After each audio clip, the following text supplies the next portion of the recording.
Hey. Good morning. Hi. Good morning. All right, so we have to talk about why I have this background and not a background that shows you that I'm in Costa Rica. Why am I in Delaware with my regular instead of in Costa Rica? But we'll talk about that later. Today, what we're going to talk about is the 5 things that I think are running Black women's lives secretly, right? 5 things that are secretly in charge, and what we can do about it. How do we change that? Stop it, drop it. I'm gonna tell you the 5 things right away, right? I think our hair, I think our weight.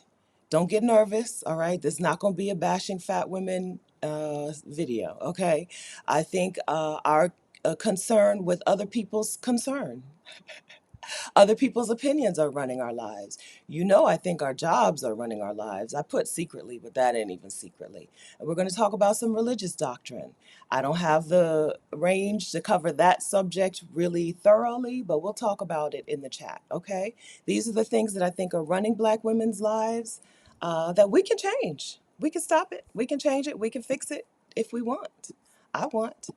Hello, good morning. If you're new here, welcome. My name is Stephanie Perry. I'm a house sitter. I'm the creator of House Sitter School. I'm the co-creator of Exodus Summit, and I help Black women take a sabbatical from work. I help Black women move abroad. I help Black women bop around as a digital nomad and embrace ease and all of these things. If that sounds good to you, make sure that you subscribe to my YouTube channel. Hit the subscribe button, please, and turn on notifications. Ring that notification bell so that you'll be notified when I post a new video or when I go live with my friends. Welcome. Okay, welcome. I need water. Okay, good morning. Welcome. Hey, thanks, Anita. Thank you, girl. I'm in Delaware, but it's fall, not like we're having fall winter weather right now, which I appreciate. Thanks, Delaware. Thank you so much. All right. Hey, Simi. Okay. Wait. Where we at? Okay. Hey, Simi. Thanks, Jordana. Yeah. So because I usually don't do fall all that much, I don't get to wear fall colors. So I'm wearing fall colors today. Hello, Anita. Good morning, Tasha. Good morning, Southern Rose Tia D. Good morning, Camille. Hey, Professor LCH. Good morning, y'all. Good morning, the 13th goddess. Yes. Uh-huh. Hey, Alexis. We're going to get right to it, okay? We're going to get right to it. Good morning, Misi TV. Good morning, Zana. Hey, from Costa Rica. All right, so I'll tell y'all real quick, I'm not in Costa Rica because I was exposed to COVID and I couldn't get on my flight, okay? I was supposed to fly to Costa Rica yesterday. Couldn't get on my flight. And so I'm here. I'll be here. I pushed everything back a full month until after Exodus Summit. I host Exodus Summit, which is a sabbatical summit and Move Abroad Summit for Black women. This year's theme is Move Abroad Money.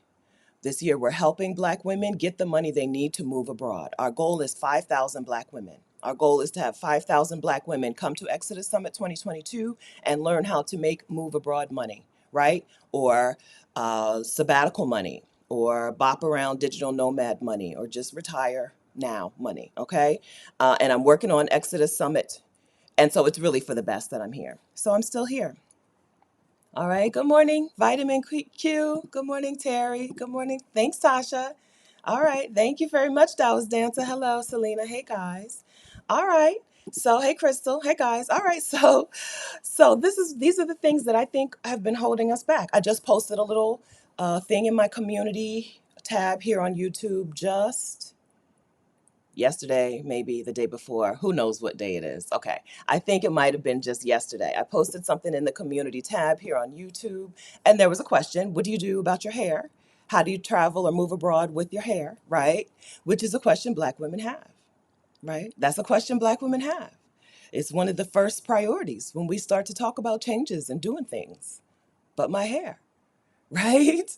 I'm used to that question. I understand the basis of the question. I don't insult Black women who have that question. This is one of the things we have to consider when we start talking about things, doing things, making changes.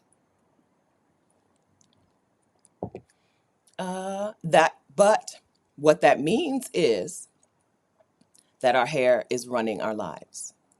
It means that your hair is the boss of you. Seriously, if your hair is that first concern, or second or third, your hair is the boss of you. Okay? I want to talk about that for just a little bit. We got 5 things to get through. But our hair being the boss of us is not a new conversation. I don't think. I don't think anybody is surprised to hear that talk. But I do think that we can take things from a new perspective today in 2022 that we didn't necessarily have a couple of years ago, right?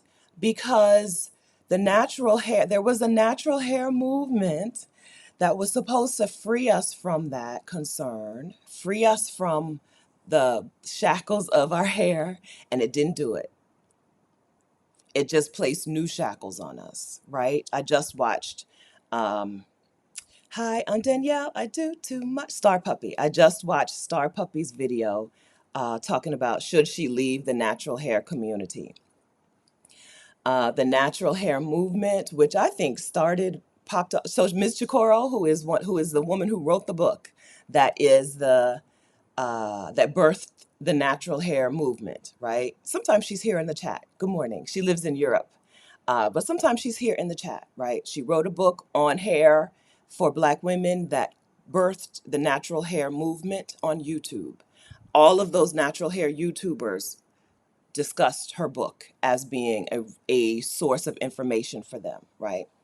And I think that was around 2009, maybe a little earlier, right? And that movement was supposed to give us freedom. Freedom, right? Hair freedom. I had a college professor one time who was like, I don't know if he said it or if he was quoting someone else. He said, when Black women come to terms with their hair, they can run the world, right? But right now, the hair runs them, right? Right now, our hair runs us. But the natural hair movement was supposed to give us freedom from um, the prison, the bondage of having to do certain things to our hair. But really, the natural hair movement really just gave us new shackles. It just told us, okay, so all right, so you're not relaxing your hair, but here are the things you have to do. Your curls must always look defined, right? You must always, if you have a certain hair type, you must always be rocking a twist out or a braid out or a bantu knot out. Never just your hair doing what it do. You don't have the type of hair that should be seen in public doing what it do. Your hair must fit into these parameters in order for you to be truly natural. Otherwise, you're going to need to do some stuff to your hair.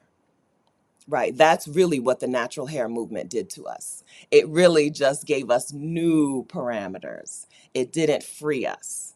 The natural hair movement, as I know it, right? It really just said, here are ways that you can mock hair of type 3 women. Here are ways that you can pretend to have type 3 hair, right? And then let's slick down your edges. Even though your hair is telling you it does not want to be slicked down, your hair is growing up. We're going to slick it down, okay? Here are ways that we can pretend to have 3B, 3C hair. Let's do some twist outs, right? That'll look very type 3-ish. Let's do, all that is what the natural hair movement did. So we're seeing a new no hair movement. I don't know that this movement has been called a name, but there is a new no hair movement for Black women. They're out here thriving. They're out here living with no hair, right? Yes. Yeah, this is what happened, right? As a person who probably was the first person in my friend group to stop relaxing her hair, right? 2009, right? This was the message I got with this hair, right? That was the message I got, right? Okay, you don't relax your hair, but let's pretend that you have a different type of hair than you do. Okay, your hair actually should not be out in the world. That was the messaging. Your hair as it is should not be out in the world. Let's spend hours and hours a week trying to emulate a different hair type. Let's do that. It didn't take me long to drop that. I'm going to tell you. It did not take, as a person who does as little as possible, it didn't take me very long to drop that. But some of you are still struggling with this. We talked about it a couple months ago, and I'm sorry, I don't remember which video, but we talked about it a couple of months ago about the struggle of natural hair. And somebody in the chat said she just hates it. She hates it. Well, you don't have to do it that way, right? You don't have to do it that way. I think one of the least talked about things that women can do If you want to have natural hair, if you don't want to straighten or relax your hair, use products that make things easier for you. Use silicones. Silicone gives that slip. Silicone conditioners with silicone, they have it for a reason because it makes it so much easier to comb your hair. If you need to detangle your hair, when I go for months and months, which I do, I go for months and months without detangling my hair. I think the last time I detangled my hair was right before Cancun, which was July, the end of June. I put my hair in some twists the end of June. That's the last time I've detangled it. I've washed it and just let it go since then. This is the zero. This is like hour zero of me washing my hair and just letting it go, right? As time condenses, as time passes, it tightens up and changes shape a little bit and yeah, it gets a lot tighter. But this is like the very beginning stage. This is what I've been doing since July, right? Since July. But when it's time for me to detangle my hair, please believe I'm putting some silicone in this bad boy. I'm getting out them strong conditioners. I'm not doing it with those silicone free sulfate. I think sulfate is in the shampoo. I can't use no silicone free conditioner to detangle this. Not if I want to get it done in a reasonable amount of time. Because even in a reasonable amount of time for me, I'm gonna break it up over 2 days. Like even even with silicone, I'm gonna take 2 days to do it. Okay, my arms, I don't want to do all of this, right? So yes, get it if you want to make things easier on yourself. Make things easier on yourself. You don't have to qualify. You don't have to check anybody's boxes. I don't think there's anybody going around saying, "Do you qualify as a natural?" or is your hair actually natural? I don't think anybody's doing that. If they do, who cares? Their opinion doesn't matter. Today we're talking about the things that are running Black women's lives secretly, right? We're going to expose some secrets and we're going to stop. We're going to address these secrets. I think that the natural hair community has been running our lives too long because they did it wrong. They got it wrong in the first place, right? If they had said, your hair as it is a gift, wear it. That would have been freeing, but that wasn't the messaging, okay? So yeah, all right, okay. I see y'all in the chat, but y'all made me quiet the notifications, so I haven't been paying attention. Let's see. It's called ease, Anita. That's right. Anita said it's called ease, but I can't click on it because she moved too fast, right? Yes. They call me Corp Diva. Oh, good Lord. So I got a new computer. This is new computer week. And so everything, I have to reset everything. So Ecamm Live is not already ready already. Okay. I cut my hair into a very short afro many years ago when I was a freshman in college and in marching band. A relaxer wouldn't hold. I was the only Black woman rocking that style on campus. I loved it. Yeah, right. We have to decide what is going to give us ease in our hair, right? Because you can fight your hair if you want. Some of us are still doing it. You can fight your hair. You could spend hours and hours of your week fighting your hair to make it do something it's telling you it don't want to do. It don't want to do that. It don't want to do. My edges don't want to lay down. Your edges, some of your edges don't want to lay down. You're spending all this time and money on products to do stuff that your hair is telling you it don't want to do. Could we instead focus on how do I embrace what I do have and what I do want to do? Yeah. All right. It's called E. There you are. Okay, this is where I was. I don't know how to fix this thing. I'm gonna have to work on it another time. Hi, Monique Michelle. Natural hair can be easy to maintain. It's about saving money for me. Yes, I love my natural hair. I just keep my hair cut short. Yes, yeah.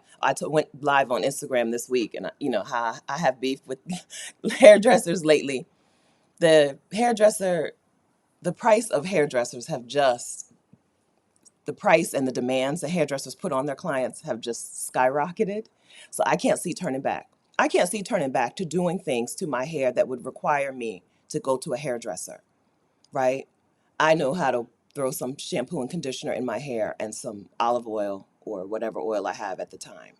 I can't imagine going back to having to have a hairdresser. Now, I did have a woman come and twist my hair, but even that I had to detangle it ahead of time. She came and did some twist. She did a little style for me, probably a year ago. which was wonderful, a wonderful, wonderful experience. I got to sit in my chair with my phone in my hand doing nonsense while she put work into my hair. But I can't imagine going back to hair that would require a hairdresser for the cost and for the demands that hairdressers have started putting on clients. Like pay a deposit, like pay 10 times what relaxers, what a hair, well, not 10 times, but like 5 times what a hair appointment used to cost. They have 5x the prices of hair appointments, right? Shelly Bass. Me and my TWA became friends when I started going to the barber shop. Yes, a good cut and oil is working for my 4Z hair. Yes, that's right, right? Ease. It is really about ease. Hair is one of the um, ways that we're adding strain and stress and struggle into our lives that I don't think we have to. I don't think we have to. So if ease is the thing that you're starting to look at, if you're starting to look around at your life and look at ways that you can embrace ease, maybe you started bringing in a housekeeper once a week or twice a month or whatever. Maybe you started getting your groceries delivered. We've talked about this. Maybe you've started uh, do other things, getting your laundry, taking your laundry, or having somebody pick up your laundry, right? Maybe hair is the next frontier. Maybe your hair is the next frontier. Yes, Sonia. Yes, Sonia did a big chop in July. Yes, she did, looking good. When I saw Sonia at the in Cancun at the meet and greet. We were like, yes, Tony Braxton. Yes, looking good. I've been doing wash and go since I big chopped in July. Yes, right? Yeah. So I think the natural hair movement that said yes to not relaxing your hair, but no to actual natural hair, right? I think we mislabeled it. It was the no relaxer movement. It wasn't actually the natural hair movement. So, how do you find ease in your hair? Figure out, you do what works for you, okay? Do what works for you. Shanna, braids are my go-to. I get a deep condition and trim in between. The hard part is finding someone who does natural hair that's not locks. Yeah, yeah. People don't want to do it. Stylists don't want to do it because they don't. They want to do if they. Yeah, they want. Yes, it is hard to find someone, a natural hair natural hair specialist who is really into doing natural hair. Right? Yeah. Yeah, so if you don't like doing it, pay Pam McCullough. I just hate doing my hair. If you don't like doing it, what are the options, right? What are the options? Someone else doing it? Uh-huh. Finding products and stuff that make it easier. If the problem is just the process, right? Are there products that make it easier? I'm telling you, I use silicones and whatever's in my conditioner. Yes, indeed. Yes, I do, right? Finding products and like tools to make things easier. Is the answer no hair? Yeah, it could be. Yeah. Is the answer like you just go into the shop and somebody braids your hair down and you wear wigs and wraps and scarves and stuff all the time? That's fine, right? That's an answer. That's an answer, right? And then Tony, I saw Tony's hi Tony comment in here about, I think it was Tony. Let me type in the word gray. Yeah, Tony is Rise Up and Bloom. And Tony said, we don't even talk about gray natural hair, right? That's another struggle, right? Now, she says, I've embraced my gray now, proud of my silver crown. Yeah, that's another struggle, right? This is where I'm not yet. I'm not there yet. I'm using any method I can to try to figure out how to not have gray hair. Except for I do keep the gray hair because I'm distinguished. I have chosen to keep this part gray. But yes, I dye my hair, right? I This is about just the look of aging, right? I'm not saying that I'm above all these things, all these outside influences. I am not ready to look my age, right? I'm not. So I'm not ready to go gray. I don't think. Well, I know I'm not ready. I know I'm not ready. Right? We all have things that we add into our life that makes things harder for ourselves. For me, one of those things is not being willing to have gray hair. Right? It's just making things harder on myself. I have to dye it and I have to figure out. Well, I'm not, as we said, I'm not going to a hairdresser to dye it, but We don't even, gray hair is something we don't even talk about. Like, let's just pretend like our hair doesn't even go gray. It goes gray. If you stay alive long enough, your hair will go gray. Yeah. All right. So hair, I think, running our lives. Anybody here made a life decision based on their hair that you want to share with us?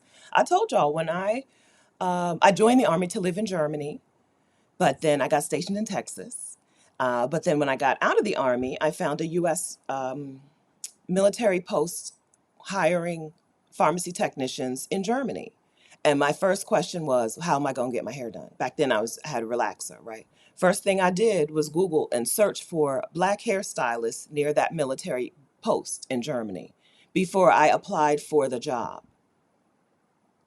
Before I applied for the job, I checked to make sure there was at least one black hairstylist there. And I still follow her on Instagram. It's like the drop or the drip or something like that. Very retro looking logo. Yeah, right? My hair was running my life. My hair was in charge of my life decisions. Yeah, so,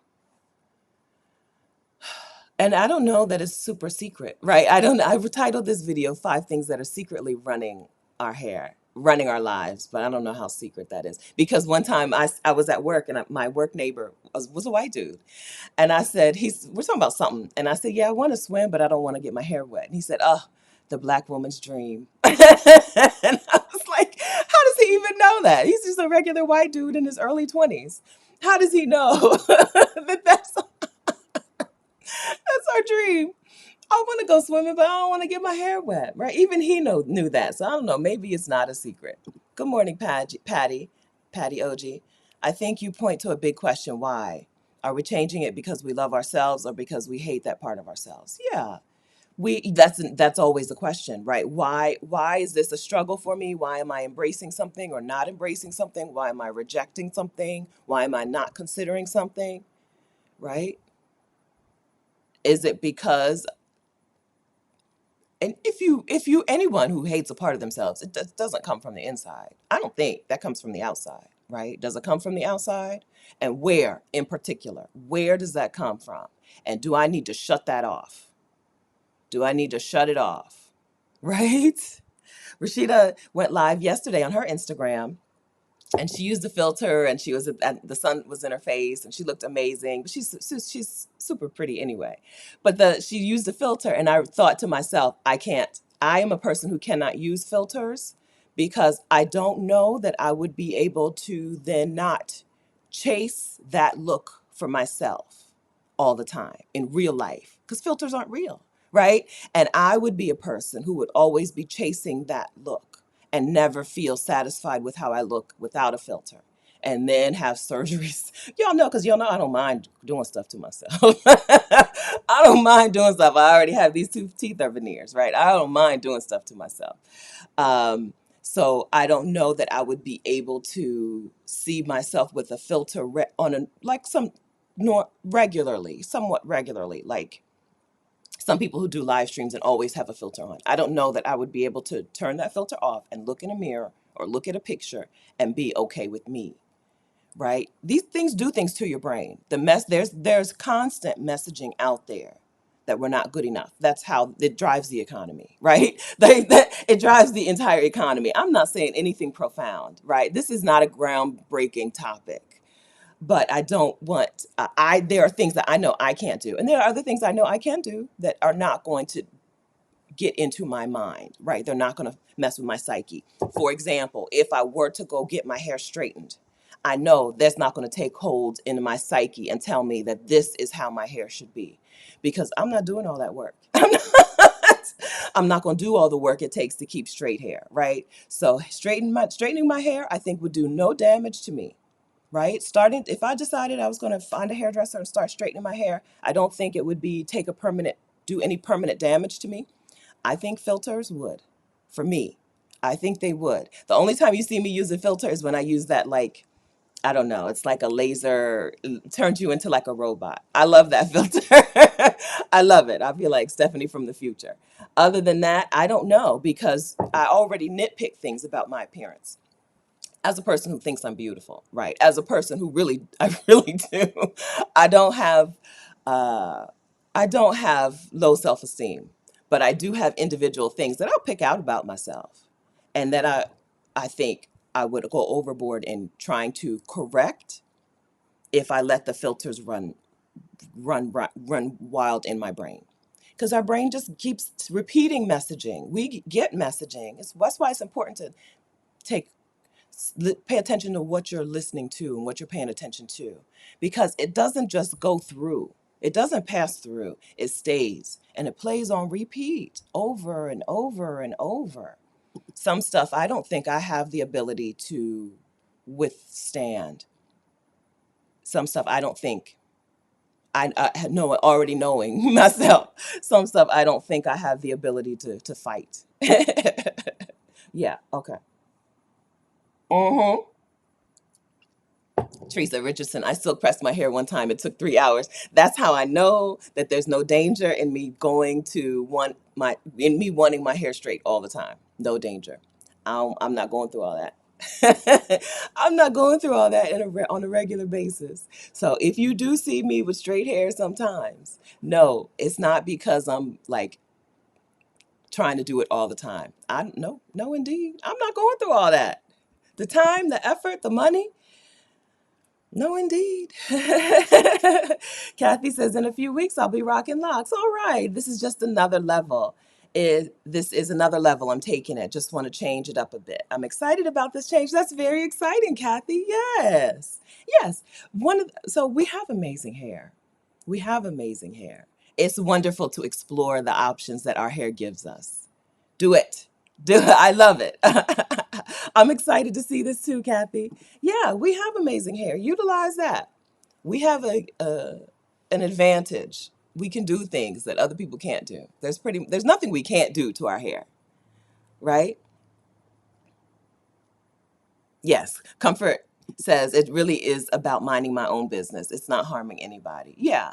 Yeah, that's right. That's right. We do what's best for us. So the next point, the next thing, I'm going to skip weight and go on over to the next thing. The next thing that I think is secretly running our lives is our concern about other people's opinions. Uh, when you mind your business, I think there's a natural inclination to be less concerned about other people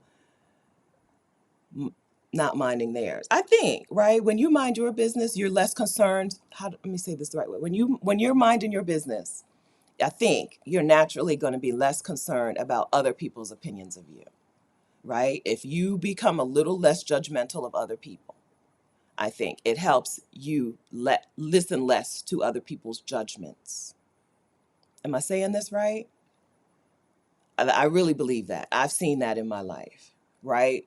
Once I decide that I'm not going to have an opinion on other people's things, I'm going to let them do what they do. That's my dad's like life's motto. They can do what they want. once once I started embracing the they can do what they want motto, I have become less concerned with other people's opinions of what I do. I'm not saying unconcerned. I'm not sitting here as some paragon of virtue. I'm not sitting here as some perfect person who has achieved nirvana or whatever they call it in the Hindu world or whatever, right? I'm not that. I'm just saying I'm a work in progress. And this is something I think I've made progress on. I think I've made progress on the being concerned with what other people do. And I think that's helped me not care about their concern about what I do. I think that's been really helpful. Anita, when you have goals for your life and you're focused on them, you don't care what other people think because you're focused on your goals. I think there's a second step in there, Anita. I really do, because there are a lot of people with goals for their life who are focused on what they're doing and still very concerned about other people. That's why I put this on my list.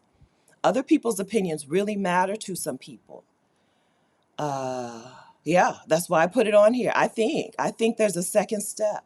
I think, yes, you have your own thing. Once you put your head down and you focus on your own thing, yes. But then also you need to just actively not concern yourself with what other people's opinions are today, because it's really easy to get other people's opinions today. You just pick up your phone and there's somebody's opinion of you or whatever, of something that represents you or some group that you belong to or whatever, right? It's really hard. It's really easy to get people's opinions of you today. So I think we have to, I think I see what you're saying, but I think that there's an extra step in there. I think we have to actively say, I'm not going to put other people's opinions I'm not going to prioritize other people's opinions of me, because it's real. Everywhere you go there's opinions. Everywhere you go, right? We had some prominent deaths on Twitter lately. I spend too much time on Twitter, but it's a thing that I can let go of. Like Instagram, when Instagram was good, I used to lose hours of my time on Instagram. Now nobody does that on Instagram anymore. But back in the day when Instagram was pictures, I used to lose hours of my day on Instagram, but I could open up Twitter, read for 2 minutes, and then close it. So Twitter is something I can pick up and put down. So we've had some prominent deaths on Twitter lately. Okay. We know England's queen died. Kevin Samuels died recently, semi recently. Everybody's going to have an opinion on you, right? And it's really easy to hear people's opinions. It's really easy. So I think that there's an extra step that requires you to actively not prioritize other people's opinions. Because today is just, they're everywhere. People's opinions are everywhere. So I think it requires some extra. I really do. I really do think there's an extra step. I put this on my list because I think that a lot of Black women in our community are working towards a big goal, making amazing progress. And some still are concerned about what it looks like to the world. Does this look like I'm running away? Does it look like I'm giving up? Does it look like I'm a colonizer on the other side? Does it look like I'm not saying that some of these things aren't things that we do need to consider, but some of them are not, right? Does it look like I'm giving up on my career? Who cares? Who cares? Does it look like I've wasted my entire career? If I'm going to retire now, if I'm going to retire, who cares, right? Who cares? Who cares what it looks like to a group of people who you don't even like anymore? You don't even like them people no more, right? I, yes, you can. You can't escape it today. I don't know. So I did see. So like I said, I spend time doing nothing, and then I do spend time doing unproductive things. So I'm on Twitter. Chris Pine is in a movie. I know from Twitter that Chris Pine does not have a cell phone. He has a flip phone. He has a flip phone, right? Maybe that is the way you avoid Chris Pine, the actor. And so when there's a thing and he's taking pictures and he's actually using a disposable camera, it looked like maybe a regular digital camera, but not a phone. Everyone else is using a phone or a professional camera. He's using a little camera because he doesn't have a phone, right? Maybe that is a way that you avoid people's opinions. I'm not prepared to do that. Okay, I'm not prepared to give up. I like having a phone. I'm not prepared to get off of the internet. So I think the answer is, because the internet has done some wonderful things for my life. So I think the answer is there's an active step where you have to actively choose to not listen to other people's opinions and not at least prioritize them, because you're going to hear them. You're going to hear them. I don't know. I, I don't know. Yeah. So yeah. So number one, five things I think that are secretly ruining Black women's lives, or five things that are the boss of us that we're gonna change: our hair, other people's opinions, friends, other people's opinions, include your adult children's opinions. Yeah. Right. Some of you are afraid to do things because you're afraid of what your adult children will think. They're adults. They have a life. They out there living. And when they decide to make a big change, they're going to do it, right? When they decide that they want to move abroad or change careers or go off the grid or get a tiny home or whatever, they're going to do it, right? And then you'll still be stuck in the old life, like they done left me behind. I stayed behind for them, and now they done left me behind, right? That includes your adult children.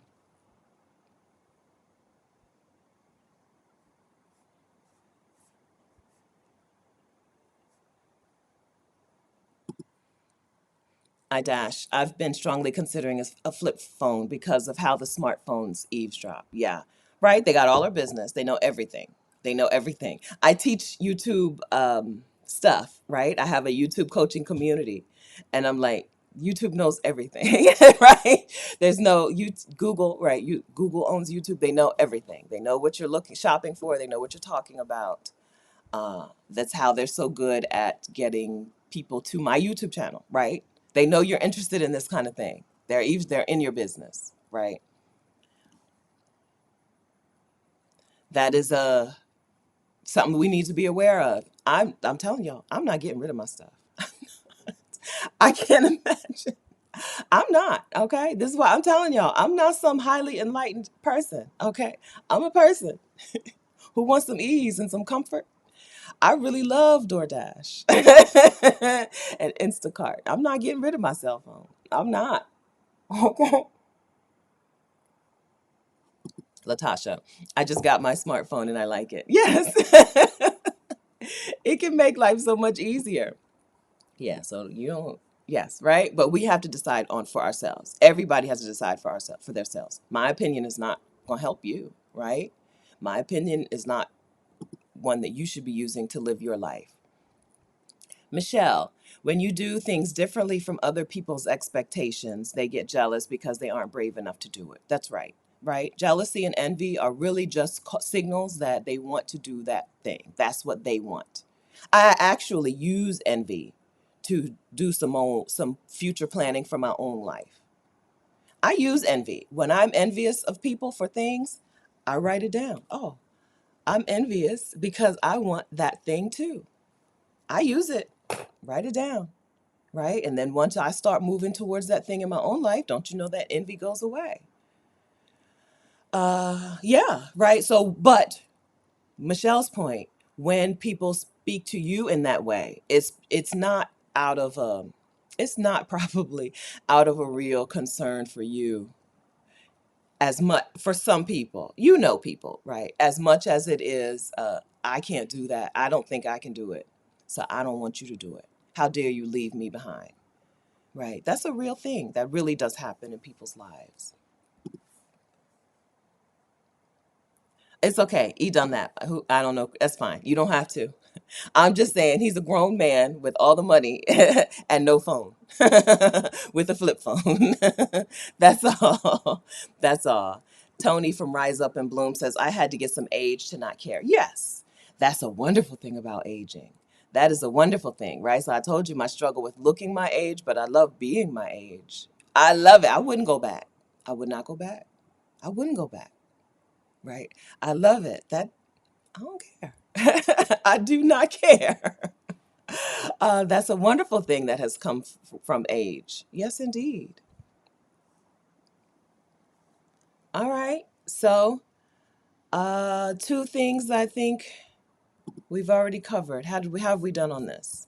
Hair, other people's opinions. Jada, what would you advise someone who's in their 20s and realize they're already the black sheep of the family? I'm not a therapist or a psychologist or anything like that, okay? But in my experience, the person who thinks they're the black sheep usually is not, right? I have two different friends who used to describe themselves as the black sheep of the family. As an outsider, I'm like, girl, you are like the perfect amalgamation of these two people. You are the mother and the father. You are them. You're not that. How could you possibly think you're the black sheep? When I see them, I see snippets of you. So I would say labeling yourself the black sheep is probably harmful. Okay. Now, saying you want something different from what they want, fine. You're an individual. That's part of life. That's life. That is life. Wanting things for yourself that are different from what other people want for themselves or for you, what different from what they want for you, that's life. There's no advice. I don't, right? There's no advice. Just keep living. Live your life. Yeah. I really do. Anybody, am I missing something? Anybody notice this in the world? The I would never describe myself as a black sheep because I am exactly Connie and Joe Perry. I am exactly those two people. There's no question. A little bit of Russell, a little bit of Lucille, a little bit of Willie, a little bit of Martha, even though I never met her, right? A little bit. I'm a little bit of those two people, right? I'm a little bit of Helen and Florence, my aunts. I'm a little bit of, right? I so I see it very clearly. But you see a lot of people who call themselves the black sheep. And I'm like, you're exactly a combination of these people. It may be the way you're treated. Okay. So, Monique, this is a good point, right? It could be the way. Okay. So, there's a difference between being treated differently and being different. Okay. So, Monique Michelle, because the family treated them that way, they are the perfect combination, yet the parents or siblings treat them differently. Okay. Being treated differently is the real concern then. Okay. Thank you for clearing this up. Okay. So it's not necessarily being different, but being treated differently. That's an important distinction, Monique, that I did not get. Thank you. Okay. So this is difficult for me because I'm 48. I can't I can't you are your own person, all of you. When people in your 20s, you sometimes just don't realize that life is going to keep happening. You're just getting started. Okay, thank you. Reread TV. Okay, y'all get something that I don't get. Okay, it's about the treatment. Okay. You are your own person. Might as well start living like that today. I don't know. Was that helpful? So y'all get this, Jessica. Okay, y'all get something that I didn't get. Because one of my best friends, she used to always say that. I'm like, girl, you are exactly him plus her. Exactly. 50-50. Okay. Um, you're an adult. Live your life. That's my advice for everyone in the world. You're an adult. Live your life. Relationships change over time. It wasn't until I was in over 40 when I quit my job at 41 and started traveling, that's when I met my parents as people, right? That's when we started to get to know each other as people. So time can change relationships. I'm not a relationship counselor or therapist. I can't give you advice. I can give you advice on living as an individual, and that advice is to remember that you will die. You will die. You're going to die. Okay? So you might as well live. That's my life advice. Might as well live. You will die, and everybody's going to have something to say. We just saw that, right? Everybody's going to have something to say. So you might as well live. Live the way you want.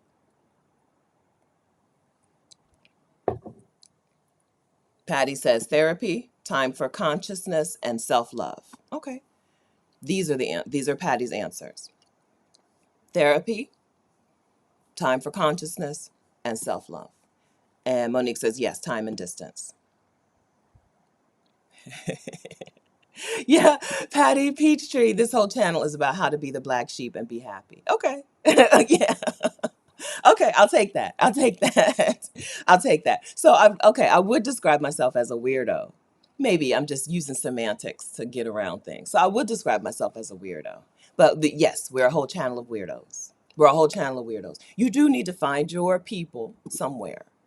Find your people somewhere. So that, okay, now I'm getting it more. Y'all are helping explain things to me. So yes. So that's more answer. More answer. Find your people. Your biological family serves a purpose, but they don't have to fill every need that you have. Find your people. Create that space. Find them out there. They're out here. As Patty says, we right here. Hello. My name is Stephanie. Welcome. We right here. Okay? Okay, speaking of finding your community, let me stop for just a minute and talk about Exodus Summit 2022. It's time to get your ticket if you don't have your ticket yet. Exodus Summit 2022 is a virtual summit for Black women who are planning to move abroad or planning a sabbatical or planning a career break or want to plan these things or planning to bop around as a digital nomad. Okay, it's a sabbatical, it's a virtual summit, an online summit to teach you how to get the move abroad money you need to do that thing. I'm trying to paste my link in here. Enter. Did it do it? Yes. All right. I was trying to copy and paste without saying copy and paste, and that's really hard for me. All right, so Exodus Summit happens online October 8th, 9th, and 10th, with a little welcome get together something online October 7th. Okay, get your tickets at exodussummit.com. This is where, if you feel like the black sheep, if you feel like the weirdo, this is where you will meet your community. You'll meet your gang. Okay, you're gonna meet your friends. You're gonna meet people who get it, people who you don't have to say, well, I want to do this, but I want, here's why I want. You don't have to justify why you want to do the things that you want to do. You don't have to explain. You don't have to say, I want to go to Mexico. Don't worry, it's safe. Right? You don't have to say, I want to move abroad. I love my kids and my grandkids, but it's time for, right? We don't have to do all that. We already know. This is what we do here, okay? Exodus Summit is a virtual summit with classes. So we have right now 20 Black women coming in to teach you a variety of ways to get move abroad money. Okay, we've talked about some subjects that we're covering already, some sessions that we're covering already. Rashida and I went live on the Exodus Summit YouTube channel on Monday, and we're going to do it again on Sunday evening to talk about some of the sessions. But I'll tell you some sessions right now, okay? We have a session on real estate investing without being a landlord. We have a session on Airbnb-ing out the home that you live in right now while you're traveling. Our speaker who did that, who is Pam, our speaker who did that made $50,000 her first year, okay? We have a session on breaking into tech. You don't have to have the tech skills to work for a tech company. You know that these tech companies are out here paying, and you know that these tech companies are giving a more flexible work environment, right? Tech companies in the US are probably your best bet for getting flexible work, right? For getting literal work from anywhere jobs, not just work from your home in your state, but literal work from anywhere jobs. I think tech companies are your best bet in America. But you don't have to become a data security network analyst to work for a tech company. You know who they hire? They hire HR people. They hire project managers. They hire Olivia just did a talk on educators and teachers moving into tech because they hire people in instructional design, right? So we have a speaker coming in to teach you how to break into tech. Adelia's session is on how much money is really enough, right? When we talk about saving and investing and all of that, how much money is actually enough? Some of y'all got it now, you just don't know it.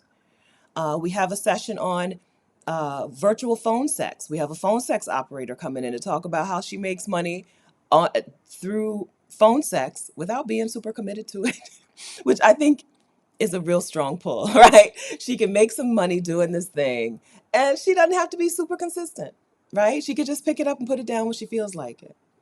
And then we have a woman who's making big dough selling feet pics. She said Black women selling feet pics on the internet is an untapped market. We have that session at Exodus Summit. I'm of course teaching how to get clients from YouTube. If you have a business already, how to get clients from YouTube.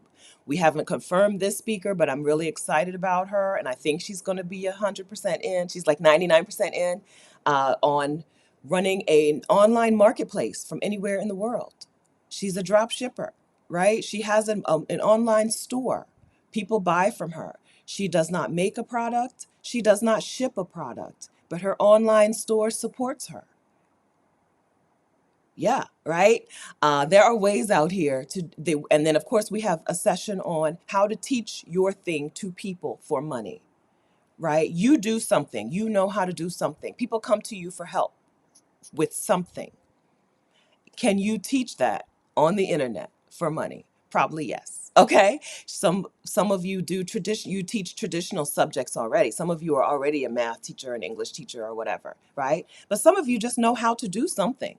You know how to braid, right? You know how to cook. You know how to do something, right? No, you already said it. Stop. Rashida's on here acting bad. Rashida already said that session yesterday in her live stream. She just forgot. She's the one who announced it. She announced it yesterday. Rashida is the co-host of Exodus Summit. Rashida lives in Mexico City. As I told you, if you don't know me, I'm a house sitter. I bop around. I go where I feel like it. I go where the weather is good and where I can get free accommodation with a swimming pool, right? Because we both have income, that we both have move abroad money, right? Because we have move abroad money, right? And so we host Exodus Summit every year. This is our third year. We host Exodus Summit to get Black women to that spot, to that place where you have that freedom, where you can be where you want for as long as you feel like it. If you get to a city and you fall in love with it and you want to get residency in that country, do it. If you just want to bop around, do it. If you want to stay where you are and just not go to work, do it. Right? Register at exodussummit.com. Okay? Exodussummit.com. Get your ticket. Okay? Prices go up on Tuesday. Monday is the very last day for prices as you see them. Okay? Monday, September 12th. Monday, September 12th is the last day for the prices. So go ahead and get your tickets. Okay? Exodussummit.com. I'm not in trouble. Darlisha, don't let her scare you. I'm not in trouble. She already announced it. She just forgot. She already announced it yesterday, which is why I said it. So these are some of the sessions we have lined up. I feel like I got through about 6 of them. We have 20 or 18 sessions, 20 speakers, 18 sessions, right? So come on, come there. Okay. All right. Thank you. Okay. We'll see y'all there. Okay. Our goal, Rashida set our goal at 5,000 Black women in this summit. Okay. So listen, after the summit, you're going to see an exodus of Black women from the country, just like last year, okay? Just like the first year. We've created these exodus already. All right? So you might as well get in, because you don't want to be like, what happened? Where how come everybody where y'all go? Why'd y'all leave me here? Don't leave me. All right? We have told you. Okay, we have told you. Some of the women who have already done their exodus are here in the chat, right? We've got women right here in the chat who have already done it. So get in. Okay, get in. Yes, good. Okay, Igami upgraded. So we have a weekend pass, and then we have the all access pass. The all access pass gives you access to more things. The weekend pass gives you access to all of the summit sessions, all of the regular summit sessions, all of the sessions that I just named, plus the other ones that I keep forgetting to name, right? Because I get so excited. But it gives you access to those sessions. But if you upgrade to the all access, the weekend pass gives you access. Okay. But if you upgrade to the all access pass, then you get access to the replays for 1 full year, because these sessions are teaching you to do things, right? Some of these sessions you're going to want to come back to over and over again. So you get refills, maybe refill. You get replays for a full year. If you upgrade to the all access pass, you also get a couple of bonus work sessions where the speaker is going to come in and help you work through some things, right? If you learn something and you need some help, you'll get a couple of bonus sessions with the speakers. We don't have those confirmed. We don't have which speakers we're inviting to the bonus sessions to announce yet, okay? You're also getting a bunch of goodies. You're getting a house sitter school. You're getting my Get Found on YouTube masterclass. You're getting a strong, significant discount on From Burnout to Bliss, right? When you come to Exodus Summit, what's going to happen is you're going to be ready to get planning right away. How can I make the fastest exit? How can I get myself transitioned as quickly as possible? You're going to want coaching.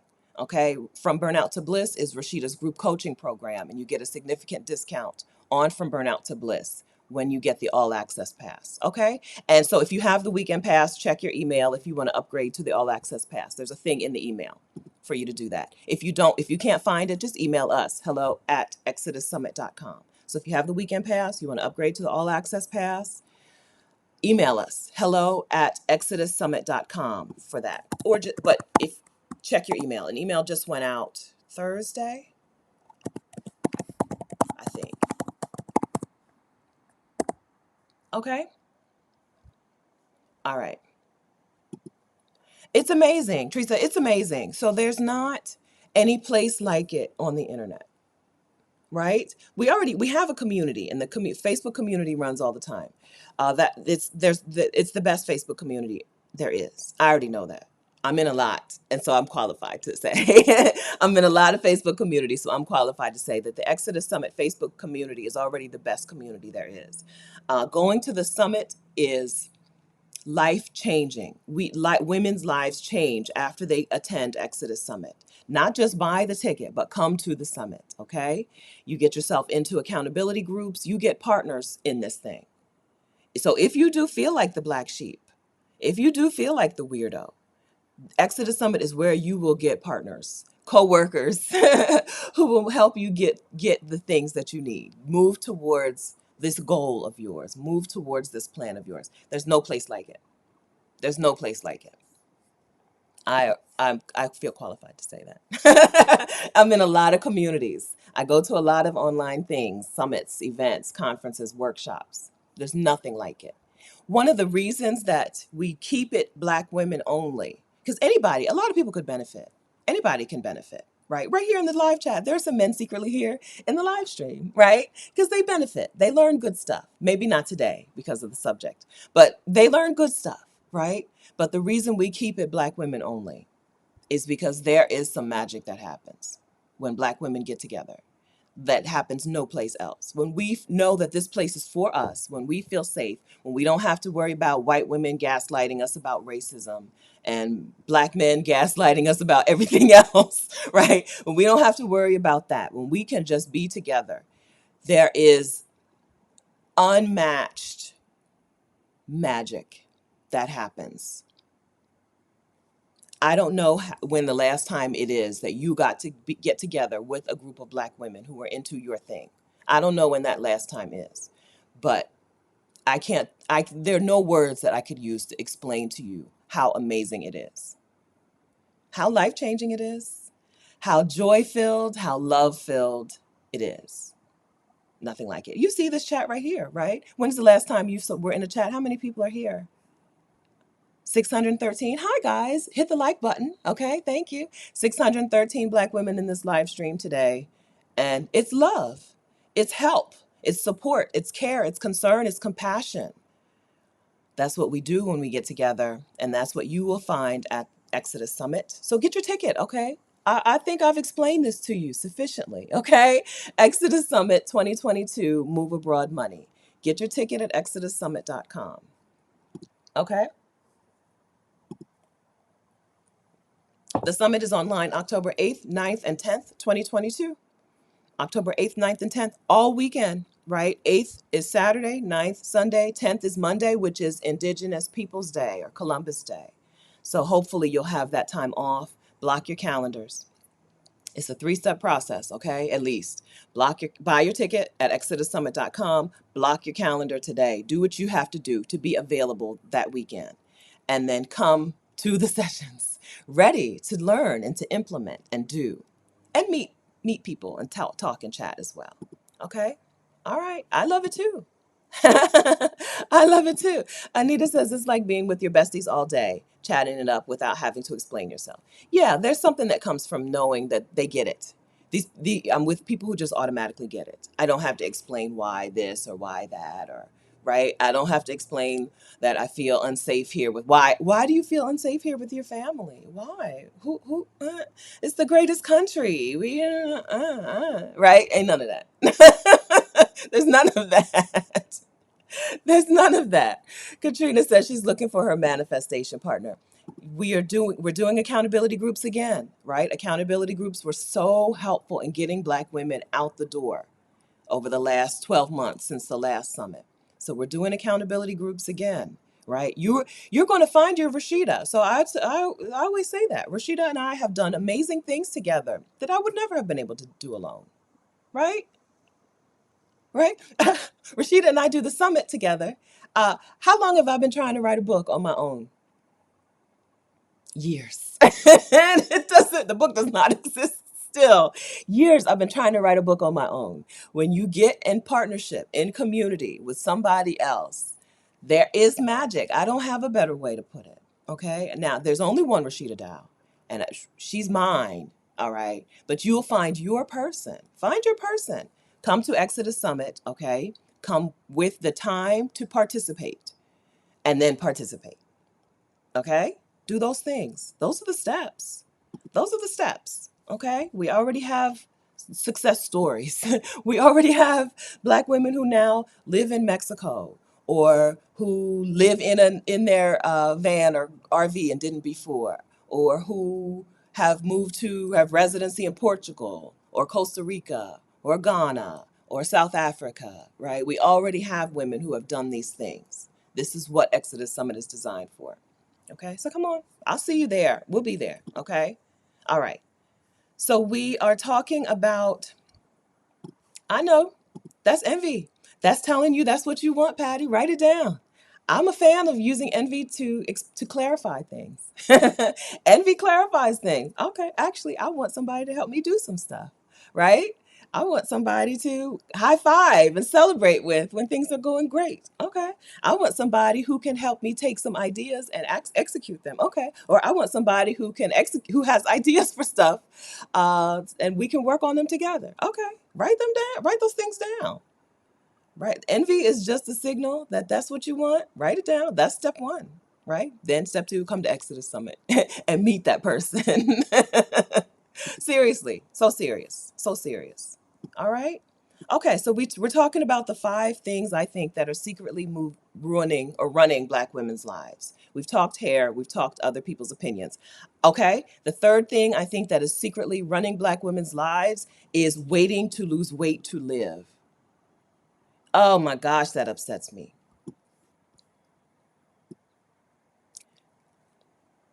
You can do these things while you're fat. If you want to travel, you can travel while fat. We travel while fat over here. If you want to date, you can date while fat. If you want to become a mother, if you whatever the thing is, women are always, Black women in particular, oh, as soon as I lose 30 pounds, do it now. Enjoy it now. I don't have a whole lot to say about that, but I don't like it. I don't like it, right? If anyone wants to share something in the chat that you're putting off until you hit a magic number, share it and we will tell you stop. Stop, right? I want to go to Fiji, but I want to wait until I can fit into the. Do it now. I want to, whatever, right? I'm 40 pounds away from living life. Right? No, indeed. We live today. We live today. It's very upsetting. This is very upsetting, right? This mindset. I don't know. I can't remember. I don't remember ever being I don't remember ever not having these thoughts. I don't remember ever saying, "Oh, once I lose some weight, right?" I wasn't even a fat kid. I'm tall. I wore a size 12 in high school. But I remember everything was about once I lose weight. No, I never really put much effort into it because, as we've discussed, I enjoy being fat. You get to eat what you want when you want. It's pretty pleasurable. But I don't remember ever. I don't. Probably even middle school, probably even elementary school. The thought was, oh, well, I'm going to lose some weight so that I can. Right? I want to lose some weight so I can. Now, I did have a friend who was like, I'm a tryout for the cheerleading squad. And my message to her, we were kids. My message to her was, well, you lose some weight to try out. And she was like, no, indeed, I'm trying out now. She wouldn't try it out, right? But I don't remember ever not feeling those feelings. And then one day I was like, oh, I'm just going to do it fat. And didn't that feel good? Wasn't I set free? Right? Set free. Set free. Have y'all seen my birthday pictures? Oh, I'm on a new computer, right? So okay, where I wear a 2-piece swimsuit. Yeah, right. So I'm not I'm not putting stuff off until I hit a magic number on the scale. I cannot stand magic number living. If I had I'm on the wrong, let me see. I didn't, I don't know. I don't have a good picture. I don't have it. But I'll share it on Instagram later. On, yeah, I'll probably make my IG stories. Uh, but this is I think this is a common thing. Again, as you know, I don't think I'm exceptional. So I don't think I was the exception. I was not the exception. I'm not the only person who was like, well, once I do this, then I'll go out and enjoy myself. Once I fit in this size, then I'll go out and, right? No, indeed. Once I do it today, okay? Evie Scott, this is what my next book is about. I know I'm not the only one. I know I'm not the only one. Yes, we do these things in our bodies as they are today. I don't I don't know what I would have I can't even think of all the things I would have missed out on if I had kept that mentality. I wouldn't be me. I would still be working in the pharmacy, right? Night shift. I'd still be working night shift in the pharmacy, counting down my days until I hit 65 or probably 67, right? Because I most likely I wasn't going to be prepared to retire at 65, right? Just counting down the days to 67. Because I used to think, oh, well, I'll go take a nice vacation once I need to lose some weight before I can go on vacation, right? What's the point of going to Bali? I went to Bali, right? What's the point of going to these islands in the Philippines and Thailand, right? Oh, I'll just wait until I'm not fat. I stomped all over them countries. I stomped all over them countries in this big body. Yes, I did. Yes, I did. I wear an 18 or a 20 in the US. Those Thai women, they'd see me, they'd be in their shops, they see me, they come outside. We have big size. We have big size. I'll be like, all right, I have Thai bot. I got money. You got big size. Let's make it happen, right? I bought a caftan in Bali. And she was like, I was walking through, right? You never know, right? I'm a size 18 or 20. At that point, I was probably a 16, maybe, right? But still bigger than people there. So you never know. So I walked in and I was like, I really want something flowy. I knew I wanted to take some pictures in Bali. And I didn't have any flowy clothes, right? I knew I wanted something flowy. I walked through. I held up the caftan, black and white and gold print. And I was like, you know how you do. You find the widest part of you and the dress, and you see, well, this fit there, right? And I remember her looking at me and being like, yeah, yeah, yeah, it'll fit, it'll fit. And I was like, I'm not sure it's gonna fit. She was like, it fits, it fits. But I'm not a trier oner. I don't even remember if this was the kind of place where you could try things on. I think it was a market type. I remember that and getting that dress, putting that dress on. Don't you know I love those pictures? Even though I took them with an iPhone 5, they're not the clearest pictures in the world. I love those pictures, right? I don't, none of that would have happened if I had still been a person who thought, okay, I want to do these things. I need to wait until I'm in a smaller body. I need to wait until I lose. I need to lose 40, 50, 60 pounds before I can do any of these things. Let me tell you, I have lost 60 pounds at a time in my life. Same person. You're the same person. That's a surprise, right? You can lose 60 pounds. You're the same person, right? You don't magically become a different person when you lose 60 pounds. I'll tell you that. If that's what you're waiting for, if you're waiting for your life to start when you lose 60 pounds, I'm a witness. I lost 65, I think, pounds back in my early 30s.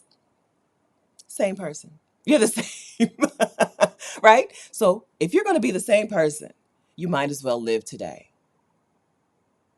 I can't stand, I know that this is pretty common, but I hate it. I hate this magic number living. Once I hit this magic number on this scale, or once I wear this magic size of clothing, then I'm allowed to have fun. Then I'm allowed to live. Then I'm allowed to enjoy my life. I hate it. I hate it. All right? I hate it. Okay, thank you very much for the super chat, friends. You know that we give super chats here to the sabbatical fund. We're still raising money to send Maisha Francis on sabbatical. I know that we're more than halfway there. So most like, well, I don't know. Yeah, okay. Yes. Okay. So thank you very much, Chi Chi, for this. Offer a cup of coffee. Thank you so much. Thank you. I'm on a third-party app called Ecamm Live, so it explains the stickers to me instead of showing me the sticker. So thank you for that super chat, Chi Chi. Thank you for that super chat, Dang Dion. I've been following your channel for a while. I saved 20K. Don't put the only there. Okay, congratulations. I have zero debt. I want a good paying remote job to live overseas. Any advice? I'm 24. Yes, okay. I'm gonna give you a couple steps. First, seriously, come to Exodus Summit. Okay, I'm not kidding. Okay, we have a session on finding remote work. We have one session on finding remote work, and we have another session on taking your work to a more remote friendly field like tech, right? Breaking into tech. So come to the summit. One of the speakers in the summit who you're going to learn from is a person I'm going to send you to off before the summit. Start following Libria Jones on Instagram. Okay, she's our remote work person. A lot of women here in this chat have found what they needed, found a truly remote job, not just work from home, but truly remote. Like, we don't care where you are, right? People have found that kind of work from the information that Libria gives. She's not a person, I don't think, who does coaching. Okay, you need to find her resources that she has listed on her Instagram. Now, she is the speaker.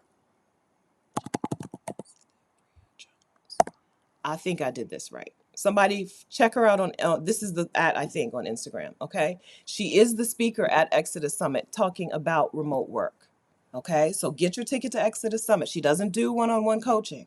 So if you want some Q&A time with her, Exodus Summit is your best opportunity, okay? Or get the prepared tools and resources that she lists on her Instagram, okay?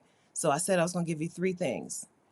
Get your ticket to the summit, follow Libria. Well, that's 2 things. That's enough. I could only think of 2 things. I did have 3 in my head when I started talking. But those are the things, okay? Seriously, we're not kidding when we say we make Exodus Summit.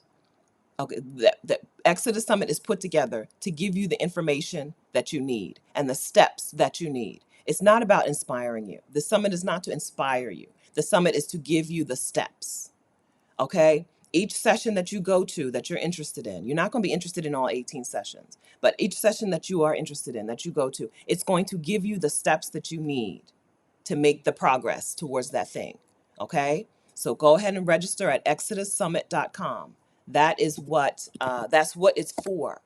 Okay? So if you're anybody else, if you're out here, you need work that can help you live where you want to live, or bop around, or stay where you are and just not have to go into a job, right? If you need income, if you need move abroad money, go to exodussummit.com, get your tickets. It's October 8th, 9th, and 10th, with a little welcome on the 7th, a little something on October 7th. Okay? Yes. So Libria taught the session last year. Pam McCullough, it was all that. Okay? There are women here today who have remote work, like really work from anywhere work, because of what Libria taught them. Okay? And she's our speaker again this year. All right? She gets Black women remote work. Okay? Strategies. Thanks. Hi, iDash. Exodus Summit equals strategies, right? This is not cheerleading. It's not about, oh, you can do it. Now go out and do it. No, it's actual strategies. This is why we're saying block off the time to come. Plan to be there. If you need to watch the replays, watch the replays. Okay, so if you know October 8th, 9th, and 10th, you can't sit down in front of your computer and come to these sessions. Okay, get the all access pass. You'll get 1 year to watch the replays. Okay, but if you're available October 8th, 9th, and 10th, you should be there with nothing else happening. I hope, right? I hope you can arrange today. We're telling you now so that you can arrange today to have that time free, because this is strategies. This is a summit where you're going to learn how to do it. Okay, and so you want to be available. The schedule is going to come out very soon. So you'll know exactly when the sessions that you want are happening. 1 session at a time. There's no overlapping sessions. There's no like either be here or there. Every session is 1 at a time. So you'll be able to look at the schedule very soon and see, this is when I need to make sure I am free and involved. Okay, maybe with these couple sessions I'm not really interested in. I might go to them, but I might be doing other stuff at that time. But these sessions, I'm focused. I'm focused, man. Okay. All right. I'm not kidding. When I tell you that we created this summit to do exactly what you're asking, we created the summit to do exactly what you're asking, to teach, to get you what you need. Right. So I hope that we'll see you there. That was Dang Dion. I hope we see you there, Dion. Hi, Ebony. Thank you for the super chat. Best decision. Hired a stylist for my size 20 body. I now have a wardrobe to go to the places I want. Yes, I now go by myself and live. Yes, Ebony. Yes, I've thought about this. Because I, as you know, am trying to transition from Old Navy clothes to like more sustainable clothing that will last me longer. And right, I have thought about this. I love that you've done this. I might want to talk to you about this, Ebony. Did the stylist do some shopping with you, or just take what you already had? Do I need my question? My question for you: do I need to have good clothes before working with a stylist, or will a stylist help me build up my wardrobe? Because as you see, I have everything I have is from Old Navy and Target. Right? So do I need to somebody help me with that? Thank you very much for the super chat, Ebony. Dr. Phil, passing your channel on to the info to the women in my family. Thanks. Thank you. Tell them we welcome them here. Thank you so much for that super chat. And thank you very much for sharing this. Everybody, it would be nice if y'all all hit the share button for me. That would be wonderful, right? We don't keep things to ourselves. Just like I didn't keep house sitting to myself, right? It would be nice if you would share this YouTube channel out with somebody who you think would love to do these things if they knew how it was possible. Thank you. And share the summit. Veronica, thank you for this community. Thank you for being part of this community. Thank you very much for being part of this community. And thank you for the super chat, Veronica. Yeah, so we do this. Rashida and I, right? We run the summit and we host the Exodus Summit community and we host our individual channel communities because we love it. It's wonderful, right? It's wonderful. So thank you for being part of it because it doesn't work without you, right? There's no community. Then it's just me talking to myself, right? I can talk to myself for an hour and a half. I can, all right? But you are what makes this a community and a wonderful community. Like, what a good place this is. Like, the best place. I know the best place on the internet. So thank you for that. Allie, thank you very much for that super chat. Allie says hugs and kisses. Thank you. Allie XOXO.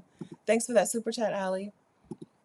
Stacy, thanks for the super chat. I'm a grammar and spelling Nazi, so I decided to take a course in proofreading to make income. Yes, Mexico, Guatemala, Colombia are the top 3 places. Use what you got to invest in yourself. Yes, yes. You probably have the skill set that can take you around the world. I love this, Stacy. I love this. Yeah, right? You may need to learn how to, you may need to add to it. But most of us, do not have to start at zero to get the money we need to live our dreams. You have the skill set. Just transform it, right? So we have a speaker coming in. Rashida's session is about taking your existing skill set and creating a service, a product, something that pays you. Right? Right? Yes, indeed. Yeah, so I'm so glad to see that. Yeah, I think those are the only those are sessions that are related to that. Yeah, I'm so glad to see it. That's right. Most of us do not have to start at zero. No, use the skill set you have to get what you want. Okay, good. Respectful cicada. Respectful cicada. Just ordered my weekend pass. We're ready. We're ready. Welcome. Okay, welcome. And our goal, like we said, is for 5,000 Black women to leave this summit knowing how to make their move abroad money. All right. So welcome. All right. Okay. Okay. Okay. Back. Okay. So the 5 things that I think are secretly running Black women's lives: hair, weight, other people's opinions. Uh, Number 4, your job. Our jobs are running our lives. That's not how it's supposed to be. We, our job is not supposed to be the center of our life. I know it's not. For some people that sounds crazy. You're like, of course it is. For some people, that sounds ridiculous. Like, of course, your job is the focal point of your life, and then the other things spring off from there. No, I disagree. I disagree. You're supposed to be the center of your life. Your job is a sliver, a slice of the pie. Your job should be a slice of the pie. It shouldn't be your whole identity. Truth be told, in these uncertain financial times, your job shouldn't be your whole source of income either. That's what I think. I'm not a money professional, but that's what I would say. Your job should not be the whole of anything. It should not be your whole source of connection and community in the world. It should not be your entire being. It's not. It's not supposed to be. We talked about this. Patty and I went live here on this channel, right? How to separating your identity from your work. You are not your job. You're not. Okay? If you think you are, that's fruit of the slavery tree. I believe that. I believe that. Identifying who you are by what you do for a living, that's fruit of the slavery tree. Reject that. Reject it.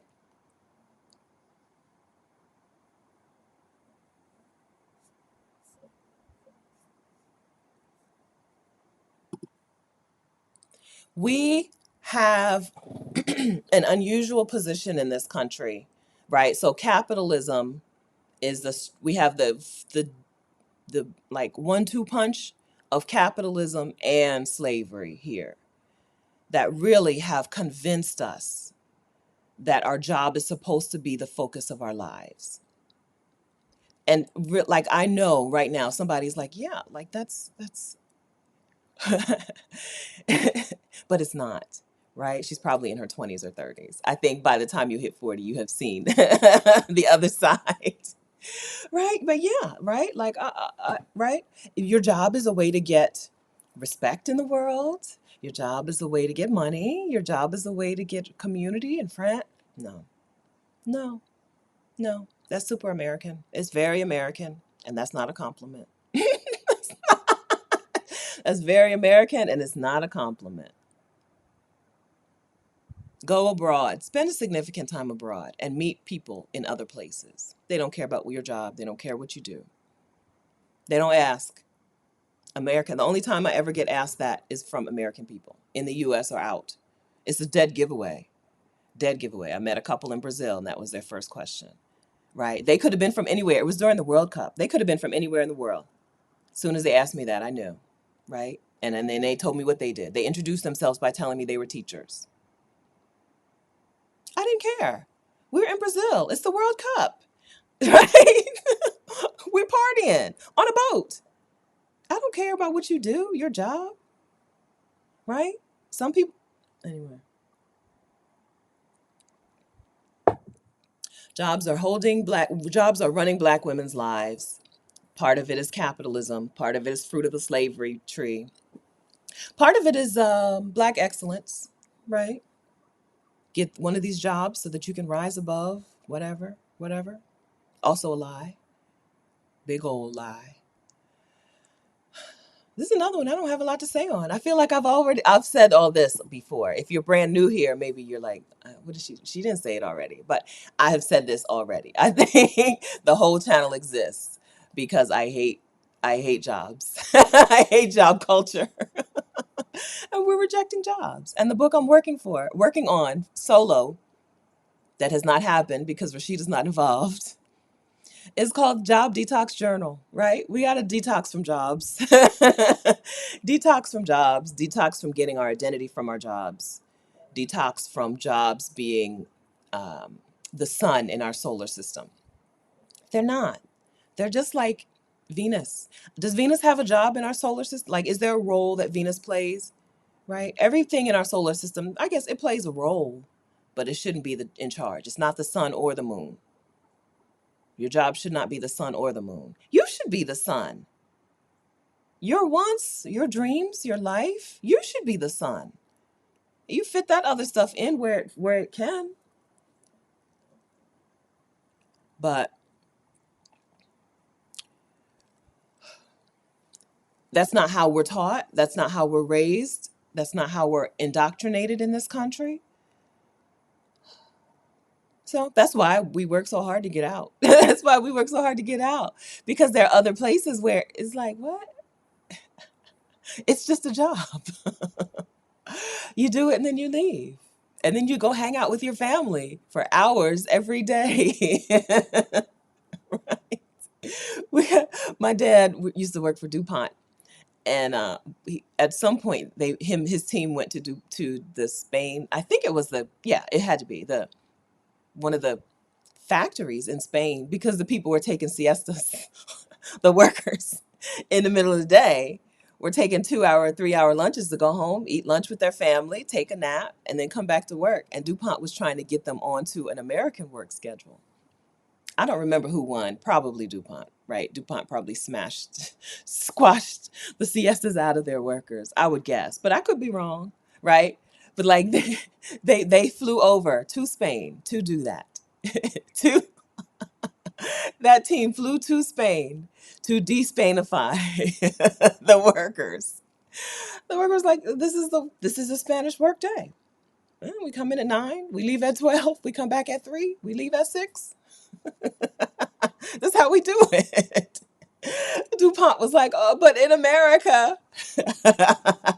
Very American, right? Your job being the center of your life is very American. And then we got pushed away from our jobs. We started living so far away from our jobs that the commute started to take a major chunk out of our lives. That's the thing that really got me. The job, I've done jobs that were okay. Like, I was okay with a job. Some, except for, well, no, actually. For periods of time, until I wanted to take vacation, I was okay with a job. But the commute, driving to work, hated it, right? Jobs have taken over so much of our lives, right? Yeah, yes, right. They were like, no, we don't, y'all can't take, y'all can't leave for 3 hours for lunch. Y'all can't do, yeah, no, this is not how we do it. Spain was like, don't believe me, just watch. Don't believe me, just watch. Ms. Cruzan, is it even possible to feel fulfilled at work? I submit, and this is my theory, I submit that people who feel fulfilled through their work don't know what fulfilled means. I submit, right? Maybe you work for an organization and you think you're doing wonderful work out in the world. You still don't have a whole life. If you think your work is what fulfills you, you don't have a whole life. You have a piece of a pie and you think you got a whole pie. Baby, there is more. There's more to that pie. That's my theory. I made that up, right? I got no studies. I have no studies to support this. But I submit that people who feel fulfilled through their jobs don't know what fulfilled means. They just mean, I like my job. I like it. I don't hate it. And my coworkers are fine, right? Because I love me some coworkers. I love coworkers. I've had some amazing coworkers. Most of my jobs have been like in the hospital, in the pharmacy, almost all women. Almost all women. Uh, in Christiana, in my last hospital, almost all Black women on our shift. Even and the white women were white women that I liked, right? I loved my coworkers. We would go out together. On all of my jobs, we went to happy hours, but that's nothing special. But like, I love coworkers. I love it. But I submit that people who say they feel fulfilled through their work don't know what fulfilled looks like. They don't know. They don't know what they're missing. I can't imagine.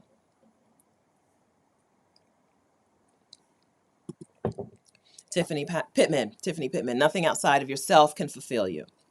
Because if that thing or person leaves, you'd be lost. Fulfillment comes from within. This is wonderful. Tiffany, are you a Tiffany Pittman? Are you a therapist, Tiffany? That is it. I submit they don't know what fulfilled means. That is my theory, and I believe it. Yes, that's right. Everything else can go. Everything else can leave you because you wanted it to or because you didn't. You can lose everything, right? So building your foundation on something like a job or another person. Recipe for failure. That's a recipe for failure. It's a recipe for disaster. Now, I don't want to say failure. I take that back because I don't really hate failure. It's a recipe for disaster. Okay. Thanks. She says she's not a therapist. Okay. Yeah, it's a recipe for disaster. You always have very thoughtful comments. I appreciate you, Tiffany. I appreciate you all. I appreciate you all. Yeah, right? Like it's Pixie 30. My job doesn't even want me to take my PTO. I can't even take time off. I have to call out because they freak out if I take off. I've been there. I was told one person was hurting the business needs. One person, me, was hurting the business needs by being out. I have quit a job because it was easier to quit the job than get my PTO approved. Now, I'm convinced this is American. I don't know that other workers have to deal with this kind of stuff. It's American, and it's really prevalent in certain fields, in healthcare, yeah, in the fields where you think people would be nicer to you. In healthcare, in the social services, it's very prevalent, right?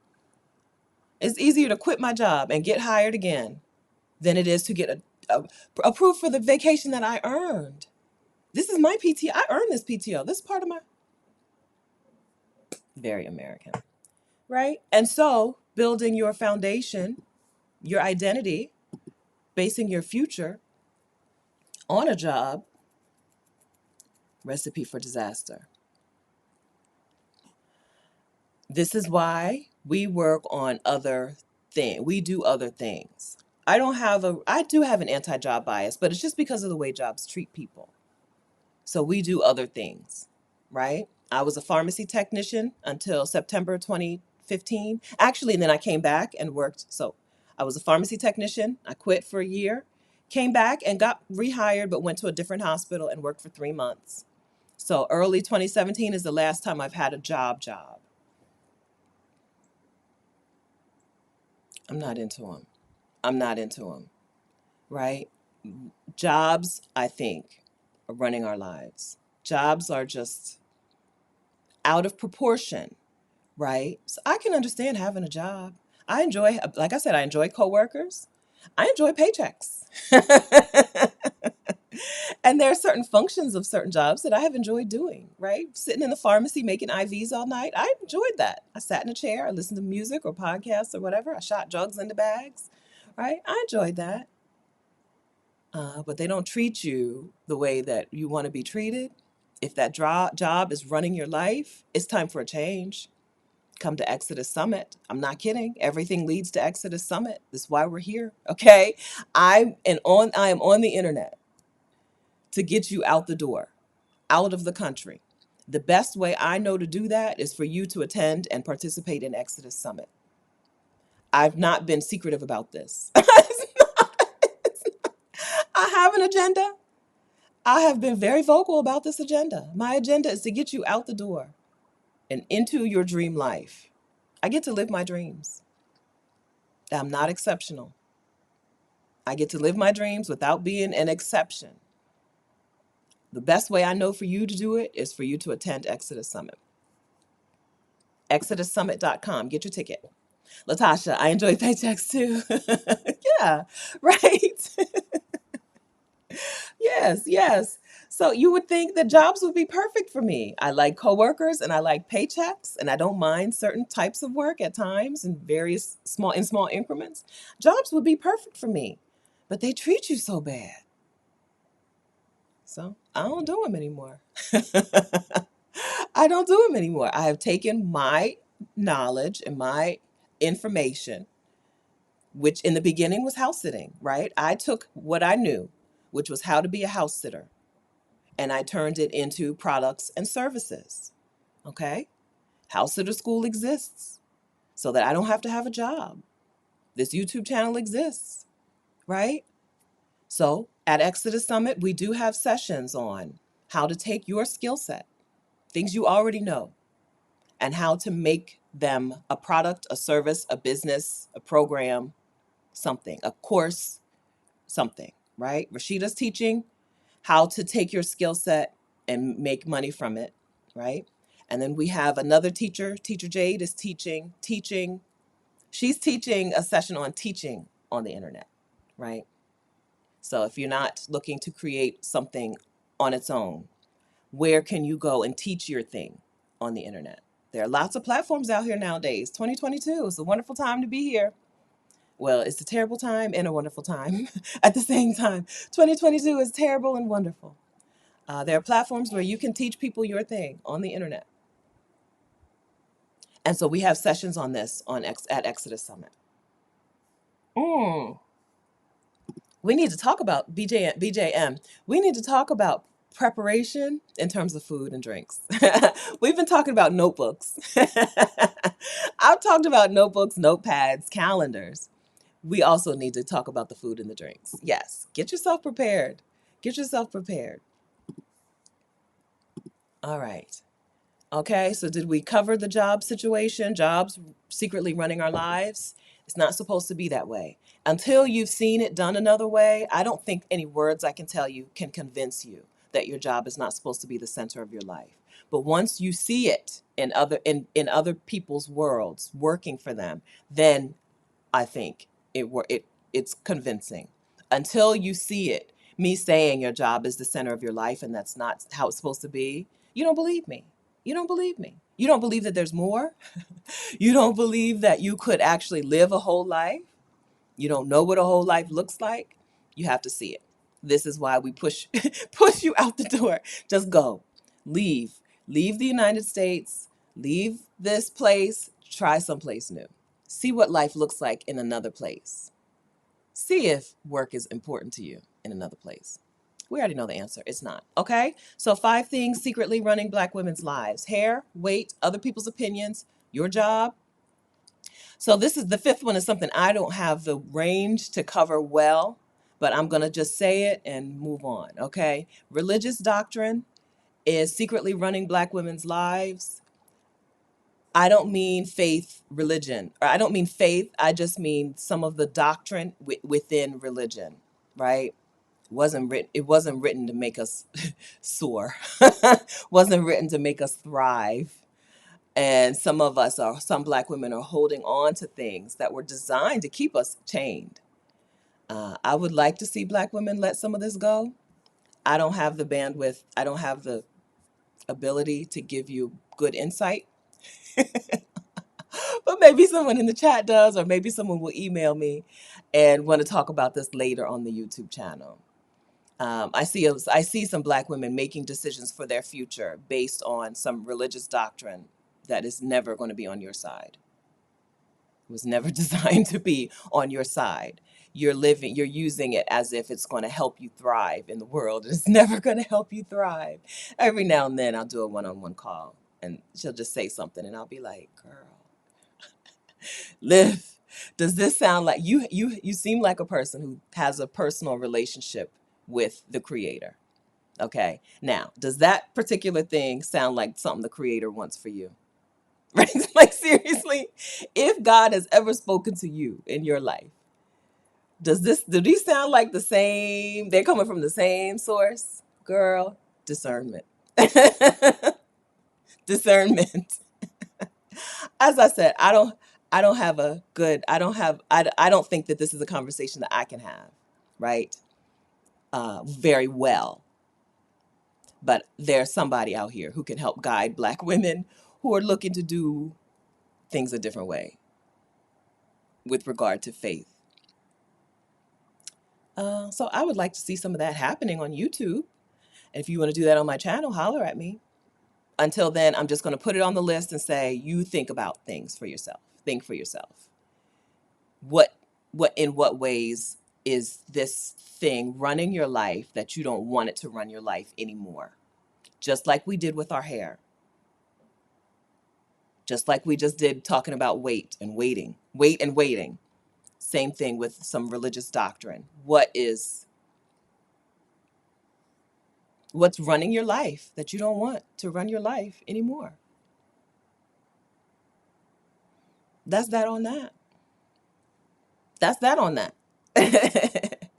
Ms. Cruzan, just wondering if there is more. You have some things you have to see to know. right? Some things you just can't. I can tell you all day that there's more for your life and you can live like, but I don't know that I would have known that at 39, right? When I was sitting on my sofa, you pulling out the calculator. I used to literally come home from work every day, pull out the calculator.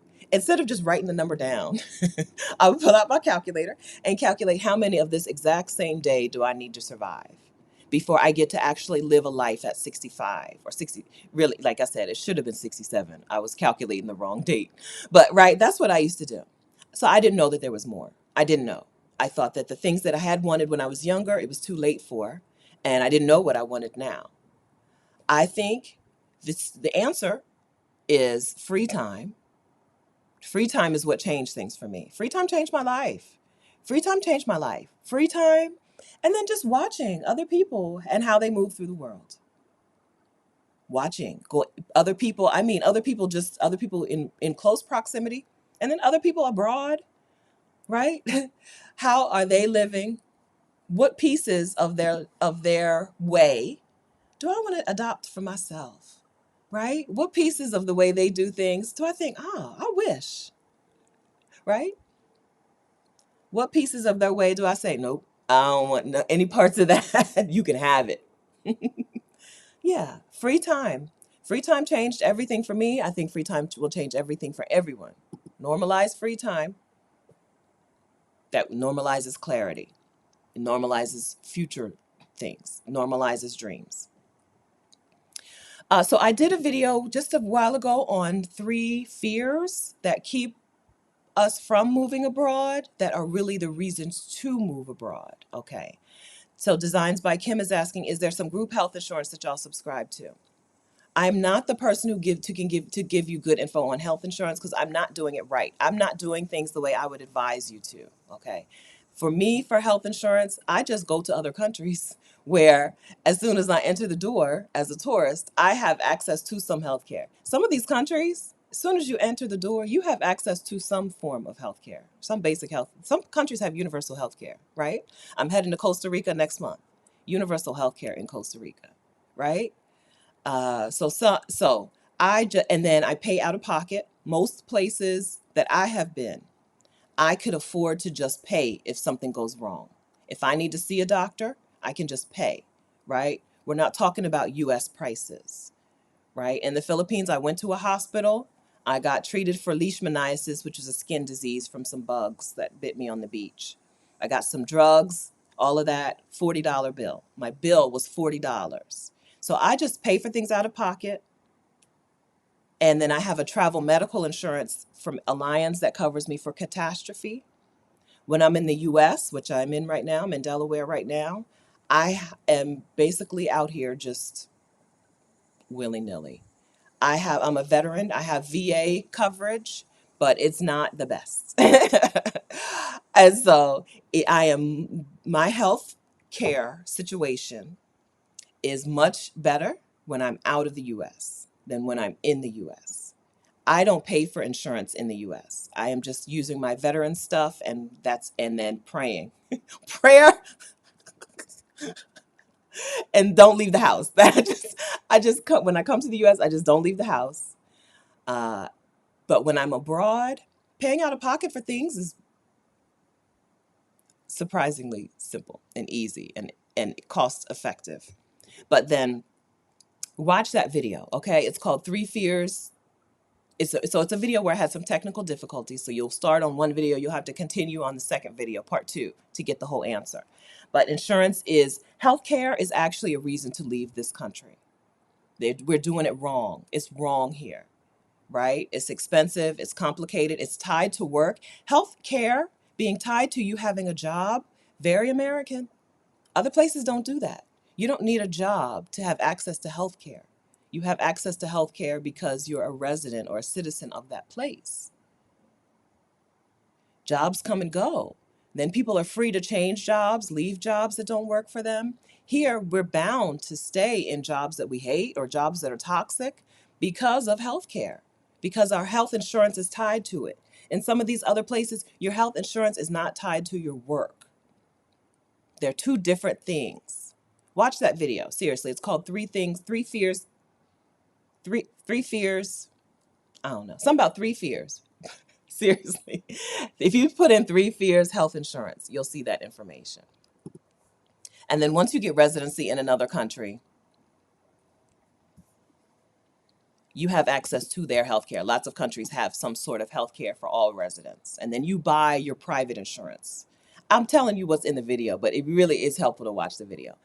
You get residency, you get access to their private health, their basic health care, and then you buy private insurance. So we're talking, I have never interviewed a woman who gave me a number higher than $1,500 per year for her private medical insurance, right? I don't remember Shar giving me her exact figure in Portugal, but a couple of other women in Portugal and Adelia in Mexico have all given me figures of $1,500 per year or less for private medical insurance without any ties to a job. These are women who live there but don't work in those countries. Okay. Okay. That's pretty much how that's my healthcare plan in the United States. Seriously, as a veteran, I have a little bit of backup. And yeah, I just don't stay here very long. I don't stay here. So my travel medical insurance covers me for a little bit of a gap once I land in the country. But I really don't remember how long it is. It's a few days. I have like a few days gap, like a few days of coverage, and then they're like, we've cut you, you're off. You're off. We don't insure you in the US because we hate the US healthcare system. It's too expensive, right? That's what my private insurance company, that's what all international insurance companies say. We're not insuring you in the US.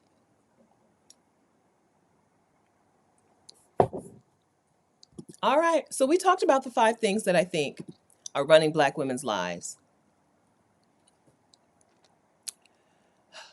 I think if something really spoke to you, right, and you see this is something that you want to change, I don't think that any of these are things that we can't make adjustments on, right? Religious doctrine. What are they? Let me get my list back up. Your job, other people's opinions, weight, hair, waiting for your weight to change, your hair, right? These are things that are within our control, right? How much control we give to these things is within our control. We can decide how much say our hair gets. We can decide how much say our job gets, our weight gets, our religious doctrine, how much say that dogma has. I said our job, other people's opinions, how much say other people's opinions have. We do have the control. So use it. Use it.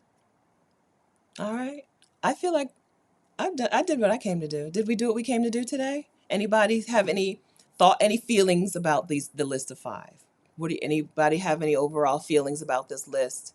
Was it not, didn't apply to you? Did anything on this list apply to you or not apply to you?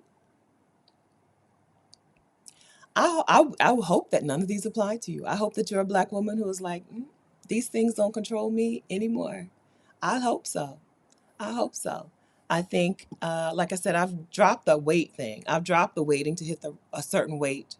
I've given up on jobs. I've done some picking and choosing with religion and spirituality. I've done that. I've created my own thing. I'm a heretic, basically. Um, and my hair, I think I've pretty much, except for the gray, I've pretty much let that stop being the boss of me, right? I'm not, I'm not going after a certain hair look that I can't achieve anymore. I'm not. One of the first things I did was just stop subscribing to people's YouTube channels who didn't have hair like me. Like, why am I watching her hair videos? That was for my own self-preservation, right? Because that was dangerous. Just like the filters, just like me talking about the filters, right? I'm a person who, if I saw enough times that my hair should do this, I would spend hours. I used to spend hours trying to get my hair to do that thing. And then I said, no, I don't. Not anymore.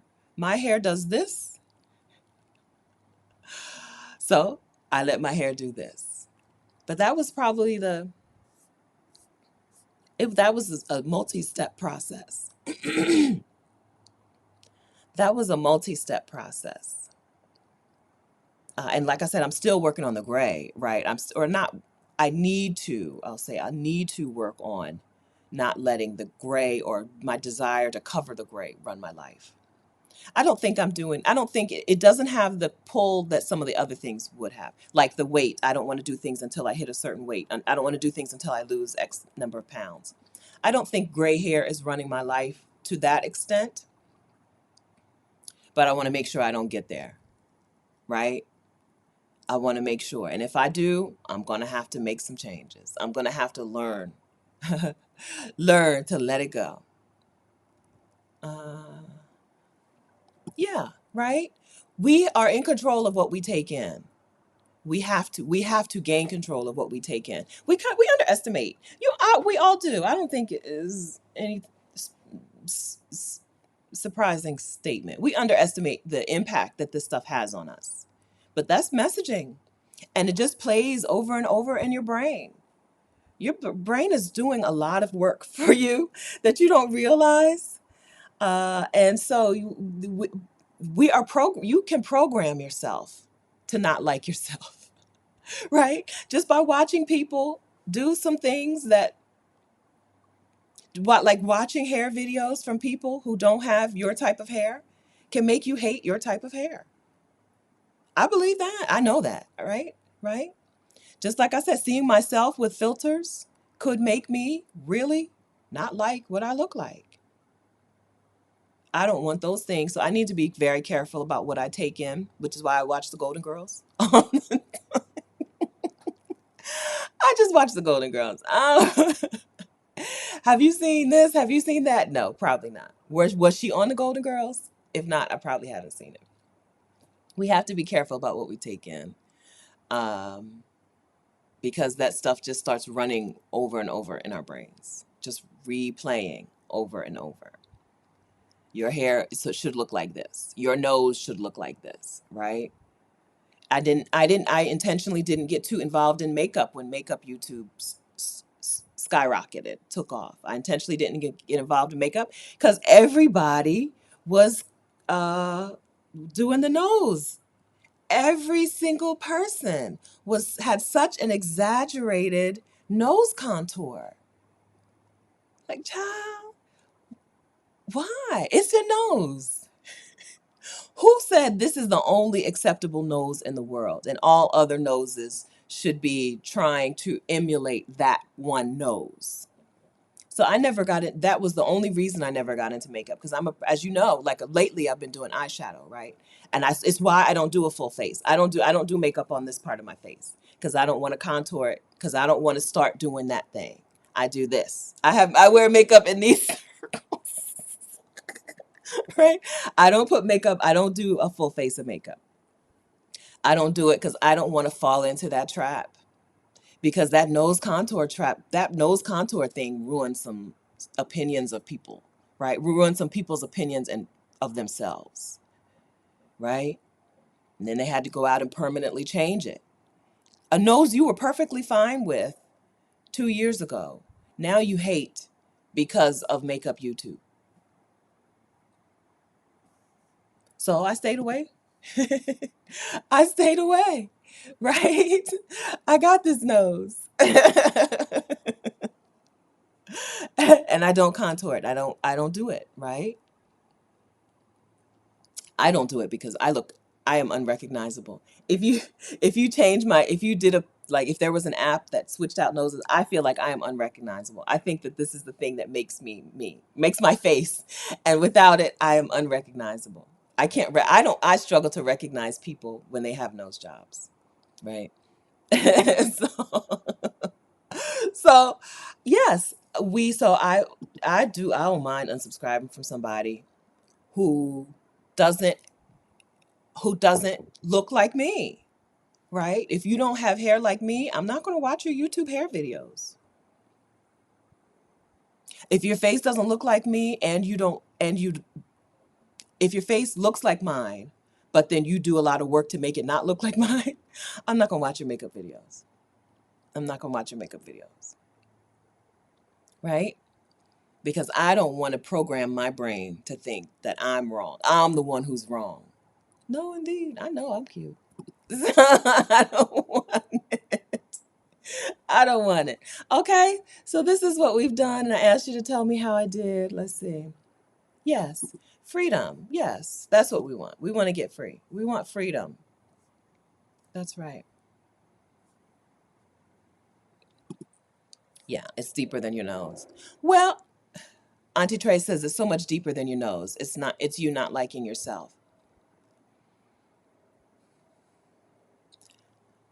But it can start with really just a nose. I think. I know I'm being contrarian to you today, Auntie Trey. I think this is the second time I've been contrarian to your opinion on things. But I think it really can start with just a nose. It really can start with just a nose and lead you to not liking yourself, your face, and then yourself. I think it can just start with something simple. That's why I don't do them. I don't take it in.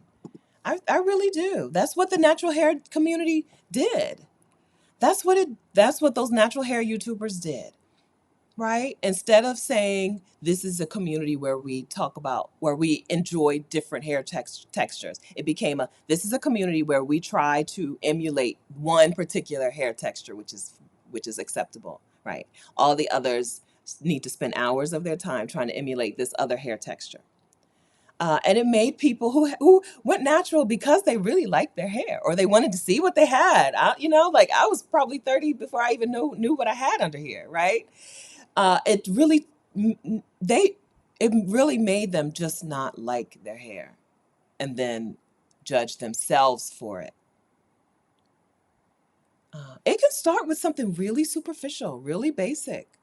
I think I've seen that on YouTube. I think I've seen YouTubers lose their sense of self because because they're trying to emulate like a natural 85 hair or like right, somebody who just has a different hair texture. I I think it really can start with something like that. Okay. All right, I got to go. I got to go. All right. I got Exodus Summit stuff to handle, so please make sure you get your ticket, okay? We made Exodus Summit for you. Okay? We created Exodus Summit for you. Exodus Summit 2022 is the theme this year is Move Abroad Money. If you need money to live your dreams, which most of us do, okay? I need money to live my dreams, all right?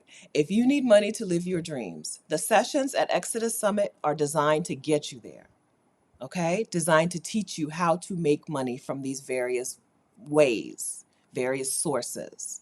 So sign up at exodussummit.com, okay? Exodussummit.com is where you get your ticket to Exodus Summit, okay? Go ahead and register. October 8th, 9th, and 10th is the summit, but prices go up Tuesday.